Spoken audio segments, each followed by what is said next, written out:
In early 2010, a team of geneticists in America began DNA testing on possibly the strangest looking skull ever discovered. Whilst trying to recover its nuclear DNA and matching it against the National Institute of Health database, they found a significant number of coherent base pairs that have never been seen before. This was an historic moment for science, as it proved beyond all reasonable doubt that part of the skull's DNA is not human. Since that result, the geneticists have predicted that when the final genome recovery is complete, it will provide science with the first record of alien DNA ever discovered.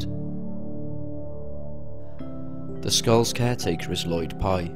Lloyd, a researcher in aspects of human origins, named it the STARCHILD. It was found in Mexico in the 1930s, and through carbon dating, we know that the skull is over 900 years old. It has over 24 major physiological differences to that of a human. These are the cuts in the skulls for DNA testing, and you see that the STARCHILD, when I've been saying it's half as thick, you see very clearly here. In some points it's even less than half, and this is, in the skull. So I mean, there's just no exaggeration there. It's a complete difference in the bone throughout. Uniformly, it's different. This is the biochemistry of a typical human bone. Its calcium and phosphorus levels are high, and its oxygen and carbon levels are low. But with the STARCHILD it's quite different. The phosphorus is down and the carbon and oxygen are up, indicating its biochemistry is more like tooth enamel than regular bone. This is a scanning electron microscope view of the bone, and this is the way bone is created. You have the cortical layer here, and in here are the cancellous holes where the bone marrow moves.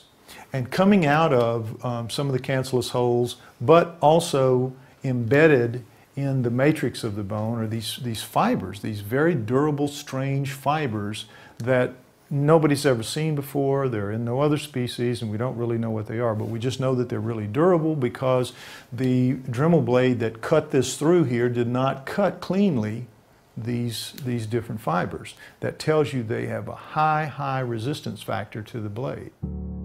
It lacks frontal sinuses, has smaller chewing muscles, and is missing an inion.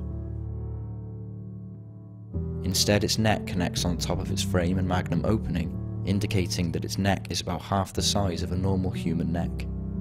And here we see one clearly embedded in the matrix of the bone on the surface. I mean, there's just no doubt about it. And you know what science says about this? You probably dropped it on a carpet and it picked up carpet fibers. Really, that is the answer that I get. It has to be just fibers off a carpet or something. This can't be, it really can't be in the world of mainstream science, but there it is. This is a piece of upper right maxilla that was found with the STARCHILD. When one of the teeth was extracted, it was found to have very heavy roots, indicating it was an adult when it died. When the maxilla was x-rayed, a staggering 5 more teeth were discovered, waiting to come down. The key is that normal human bone, when you die, there are bacteria in your body that scour and eat every bit of your marrow out, and they leave your bone polished, shining, just like this, just like you see. You could eat out of that just like the bacteria did. It's so clean. There is no marrow left anywhere, and this is the way it is with all animals when they die. With a STARCHILD, we see a big difference. And we also see a difference in the color too. It's much more milkier than that alabaster look of the human bone because it's got so much more collagen. But you see this red residue here sprinkled everywhere. We don't know what that is. Never seen it before, and it's not in any other species.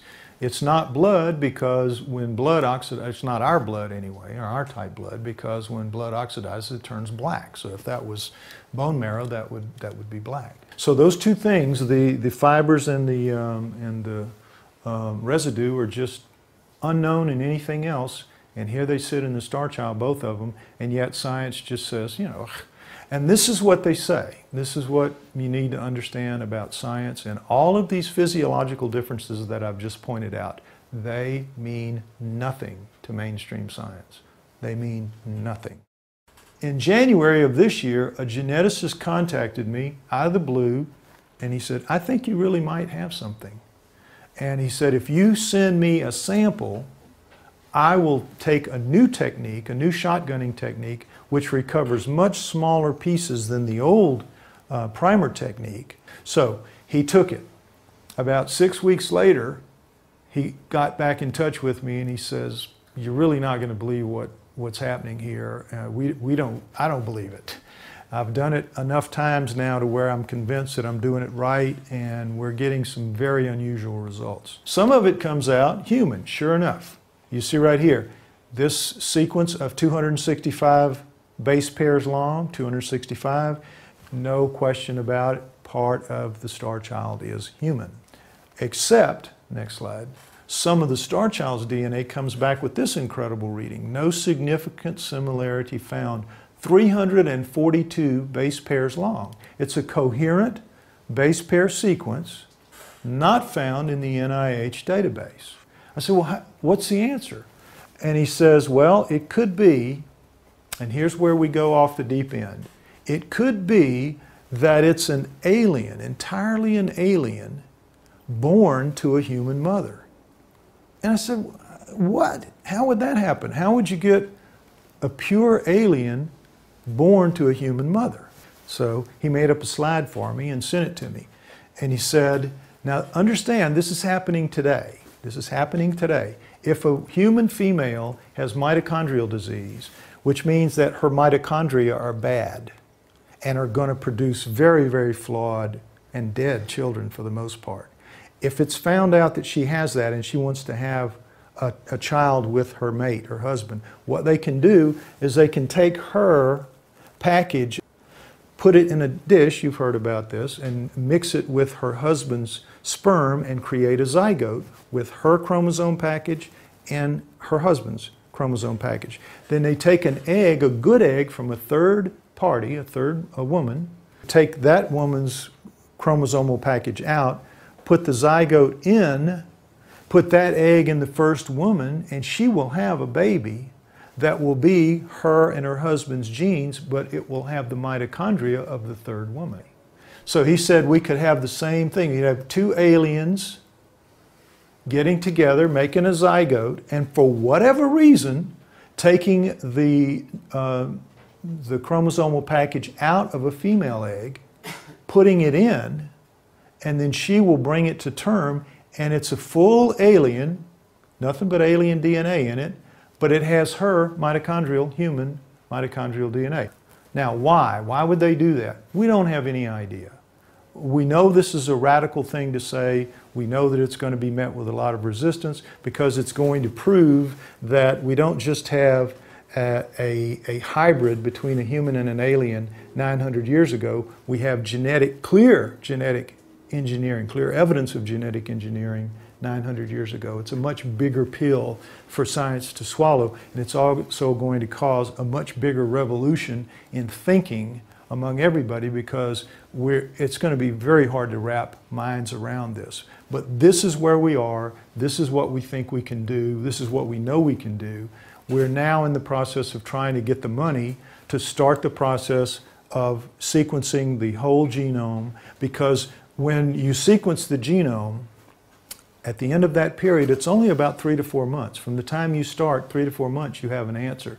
And you have a general idea of what that percentage is going to be, whether it's 15%, 20%, whatever. You can do it within, say, 5 points of error, just recovering the whole genome. And then you have the period of 8 to 12 months where they're going to have to fine-tune it and figure out all of the unknown parts.